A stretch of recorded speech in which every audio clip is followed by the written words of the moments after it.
Here we are in Kerbal Space Program. We are going to be building a Duna Base with several different modules, ascent vehicles, descent vehicles, all that fun stuff. It's going to be a good time. That's all this is. Just fun Kerbal Space Program stuff, you know.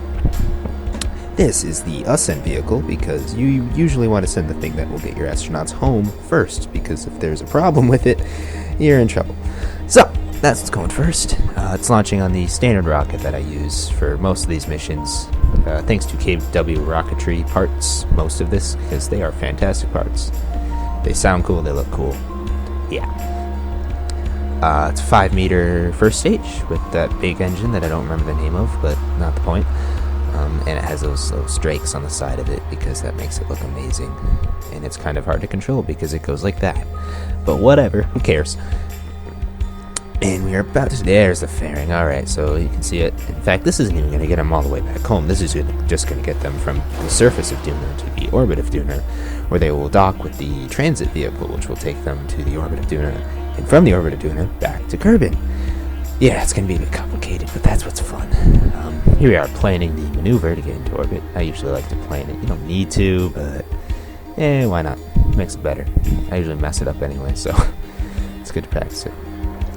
And yeah, the reaction wheels are slow, and I was missing the maneuver time, so I had to use the engine gimbal to kind of get me in place there, but whatever. As you can see, the shroud on that one engine is disabled because it was inside the fairing, so why have a shroud? I like the way it looks without the shroud. It makes it look realistic, I guess. And we're just powering our way to orbit. Oh yes, the plume on that's real plume. It doesn't look like how it normally would. So at the surface, where there's high atmospheric pressure, it looks kind of, I don't know, surfacey and circly, a little closer together. But once you get into space, it gets wider and the colors change a little bit. It looks really cool. So nice, pretty circular orbit actually. That's pretty good. And here you can plan the exit maneuver, the ejection burn, which is really cool mod. It's part of the transfer window planer mod. And it will tell you the angle at which to burn. I don't usually use it, but I decided to show it off a little bit because it's very nice. And I was getting an intersection with the moon, so I had to do it a couple minutes later, which was a bit of a pain, but I got it. And we're just trying to get that intersection with Duna. There it is. That was a pretty good one. It was before the apoapse. Most of the time I end up afterwards. But there we go, orbiting around the planet a couple of times, getting nice beauty shots of the surface. You can even see the shadows of the clouds on the ground. It's awesome. Environmental visual enhancements. That mod is great. It's a bit of a frame rate killer, though, and I really probably shouldn't be using it because of that, because my frame rate is pretty terrible, which is why this video is sped up at least 2 times the entire time. It's 4 times right now. Here we are doing the actual ejection burn. We're going to finish off this stage and then switch to the next one, the little service module stage. It works very well. It's kind of hard to avoid blowing up the decouplers now. I don't know why, since 1.05 or 1.0.5, whatever, you know what I mean. Seems like whenever you detach a vessel and activate the next engine right away, the decoupler blower just instantly just explodes, unless you are very careful. Most of the time it doesn't damage your main craft though, so it's really not a big deal. Yeah, this stage does not have a lot of thrust, but that is okay because it's in space. Yay. And we're just getting out there. This is a pretty good intersection. I really like that one. Yeah. Very careful.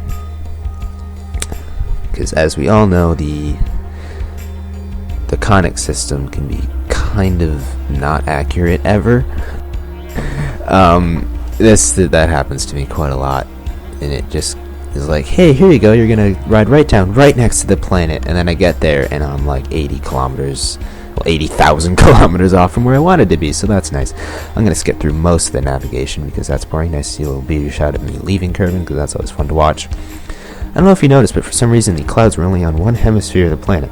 And by hemisphere, I mean like east and west hemisphere, not north and south. It's strange because on the menu screen, the southern hemisphere doesn't have clouds. On the map screen, it all has clouds, and then on that, only one part does. I don't get it. I'm not going to complain though, because it's still a cool mod. You can see me planning the Duna intersection there. Encounter, I should say. I don't know why I keep saying intersection. It's an encounter. Just making the orbital adjustment, not a whole lot of delta V. Change the thrust limiter to make it more accurate. I do that a lot. I'm not sure if I did it just then. I don't even know, but I probably did. I don't know. And we're just getting our nice low orbit. Yes, everything is going to be soft landing on the planet in order to be more accurate with the landing zone, not atmospheric landings. And that proves to be a bit of a challenge. You can see a few crafts that were already there around Duna. That's because I sent a few before I started recording. That was before I even decided to really, think of even putting this on YouTube or anything. I was just playing, but I thought, you know what? Why not? It'd be fun. One of those probes is the mapper probe that gives the altimetry and all that fun stuff, so you can pick out a good landing spot. I already have a landing spot picked out, and I sent a lander probe there. That was to test the landing spot to see how it was, and also to see to test soft landing on Duna. I've never really done that before. I've always been parachute reliant. So it went okay, except for I didn't quite give it enough fuel, and it fell for the last 20 meters and hit the ground at 20 meters per second. But it somehow didn't break. Yeah, don't worry about that. I called it Polaris because it's like the guide star, Just thought it'd be fun. So here we are making our way over, coasting our way to Duna with the conic system spazzing out like there's no tomorrow. Yeah, I don't know why that happens. It just does. The game does what it wants. Hopefully it won't change my encounter. But you never know. And you can see the little green X. Maybe you saw it for that flash there on Duna. That's from the ScanSat mod that I used on the scanner satellite, the one in the big polar orbit there. That lets you just look at your landing zone in the map screen to give you a better idea. The Polaris probe is on it, more or less. In fact, it looks like it's exactly on it. I didn't land it exactly on the initial landing site. I was close, but I moved the green landing site marker later to be on the Polaris probe to be a little better. Actually, no, it's still a little off. Never mind, I haven't done that yet. Shh, quiet. I said that. And here we are, insertion burn. It takes a little while because this thing's a bit slow, but it does the job. And it's efficient. That's the important part. And this is kind of a long burn, so while it's finishing up, I'll talk about how I'm actually planning on landing this thing. So you can see the landing zone is a bit off from the equator. Not much, but a bit. And that was intentionally close to the equator because that means it's easy to get to. If I'm on an inclined orbit, I have to wait for it to rotate underneath my orbit or spend a lot of Delta-V fixing it. And I didn't feel like doing that. So I just have to wait for it to be in the day, wait for me to pass over it. That'll happen plenty of times pretty quickly, so I don't have to worry about timing. Hey, we're in orbit now. And I just need to do a retro burn as I come close to it. And once I get down, I have to control my descent velocity, as you will I will learn that lesson. You will see. And yeah, once I get close to the ground, I'll deploy. I have 4 drogue chutes. They're meant for stability more than anything. They're not really going to slow me down that much. They're just there to keep me straight. And we're just passing over, trying to get the orbit right. Get it nice and circular. I don't want to have it too high in apoapse because that'll make descent velocity higher. And here we are changing the landing zone to actually match where the target is. So you can get a look at the ScanSat maps. They're really cool. What you can do, this is the big map, but you can right click on areas to zoom in, which is really useful. And I'm just kind of moving it. There we are, trial and error, watching the thing on the planet, but it worked just fine. And we're orbiting till it's nice around in the daytime. Zoom forward because who wants to see that? There we are. Okay, morning. Good morning. Now I need to plan the actual maneuver we're gonna do. It's gonna be a bit of a learning process because, let's just say it takes a try or 2 or 3. I have it on target velocity because that'll help me kind of. Well, the velocity not so much, but the actual vectors on the nav ball, that'll help a lot. And yeah, I tried to account for the rotation of the planet, but clearly I didn't account for it enough. I accidentally extend the ladder instead of retracting the solar panel, so that's nice. But if you look, oh no, you can't see the thrust weight ratio of the next stage yet, but yeah, I can use this stage to actually begin the descent, and that's very useful for fuel efficiency purposes, considering this thing needs to both land and take off with purely, this one stage. So that was really useful. But here we are on the landing engines. They're the side-mounted stock thumper, I think is what they're called. I'm not quite on the actual maneuver node for some reason. I don't know why that happened. Maybe because because the inclination was actually fine. I didn't need to adjust it anymore. And you can see that yellow dot, that's the Polaris probe, and I'm passing over it, trying to control my velocity, but I clearly need to learn a little more before I actually nail this process. It's kind of tricky. The parachutes are yellow, which means I can't deploy them yet, or it's risky. Now I can deploy them, but I'm not going to. I'll wait. In fact, on this try, I don't even think I remember to, so that's nice. And because I time warp too much, I don't sort of control my speed on the way down. That's me trying to flatten out the trajectory, because I'm going to land a bit short, so I try and delay the landing. It kind of speeds me up a little bit relative to the target, but that's okay. That doesn't matter. I'm actually surprised by how easy I can control myself, get myself close. I mean, 12 kilometers is pretty far, but if you look, actually you can't even see the actual height, but it's a lot of that is just the vertical height. It's not the actual horizontal on the ground. So I switched to slower speed, but as you can see, these don't have the thrust to weight ratio quite to stop me in time. I didn't burn enough soon enough, and boom. Yeah, boom. So take two. And spoiler alert, I don't get it here either, but I will get it. Don't you worry. Planning out the maneuver again. Can account a bit better. I'm still learning here. I'm getting it. Lining myself up. Waiting. If you look at the Kerbal engineer window with all the numbers and the green and the white stuff, and the second box down, there's time to node burn, which is very useful. Because the maneuver node time on the bottom right, the stock thing, tells you to the actual node, but you need to start burning before that. It's you split the burn time in half, and then do half of it before and half of it after. Doing the same thing with the first stage, the cruise stage, I guess. Deploying the ladder accidentally again.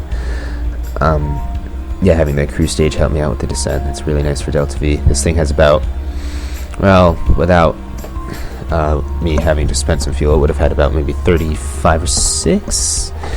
I would say 35. It's 3.5 kilometers per second. And yeah, you can see the apoapsis is too high for the altitude I am at. You want to kind of keep that lower to control the velocity. If I don't land exactly on it, it's fine. The astronauts can do a bit of a trek to get there, but it's okay. I armed the parachutes. They'll deploy in a minute. I remember to this time. When the landing lights, and see that last time warp right there, that was a mistake. I would have had it if I didn't do that, but I messed up. I landed really close though, like only a few hundred meters away. This time I'll get it. I've learned all the lessons I need to learn. It's go time. Alright, one last time. See on the top there's the docking port. It's one of those shielded ones. That's what's going to dock it to the transit vehicle, like I talked about earlier. And yeah, I'm trying to, that went a little too close there, because now the atmosphere is going to slow me down, and so are my subsequent retro burns, so I probably should have left it. Probably shouldn't have burned that much that early. Yeah, it's a tricky process. If I land short, it's okay. Like I said before, they can do a bit of a trek to get there. Just trying to adjust it, trying to get it as close as I can, and I need to slow down a bit more. Yeah, it's really tricky. But I'm getting it. As you can see, the engines are still burning like they would in space, because the atmosphere is so thin, they basically are in space. And getting the chutes, and yes, this burn right here where I kill a lot of the velocity, and try and maneuver myself to get back over the target. But I don't quite get there. I landed about 2.5 kilometers out, but that's just fine. And soon I'm still on target. I'm like, what am I doing? That's a mistake that people often make, is they leave their mode on target and not on surface, and it really screws you up. Thankfully I remembered in time for it to not be a huge problem. I probably could have been a bit more efficient with my descent here, because I'm burning a lot of fuel controlling my velocity, but I probably could have let it go a bit higher and then do a bit more of a suicide burn. Not a full out suicide burn, but close. I could have had a bit more Delta-V, but I landed about 18. I did it again. 1.8. kilometers per second, which is plenty. You only need about 1.3 to get back into Dunitian orbit. I said Dunitian. I like Dunitian. Some people say Dunian, some people say Dunin. Dunitian sounds better to me because it sounds like Martian, Dunitian. I don't know. That's what I'll say. And getting the speed nice and low, I usually like to land under 7 meters per second because that's the braking threshold for most things. Most things are above that. There might be a couple below, but I don't know what they are. As you get close to the ground, you can see that smoke circle, and oh yes, beautiful. Zoom out and see that nice ring of dust from your landing. Yeah, 2.7 kilometers away. That's not bad. So it's all set. Deploying the solar panels to give it power. Turning on the lights just to look cool. We'll leave the ladders in. We'll wait for the ladders. Anyway, there it is. I'm trying to look at the Polaris probe, but as I later found out, you can't actually see something unless it's in physics range, which it isn't. So yeah, I can't see it, although I might have been able to if it actually loaded in. But there we are. We are landed with the Ascent vehicle ready to go. I'll leave you with a nice screenshot of the descent vehicle waiting for its return to space with the astronauts. When I end these videos, I'm going to give you a little screenshot, or in the future, little time lapses of things that happen. This one's a bit low quality. Don't worry about it. That will improve. Have a fantastic day.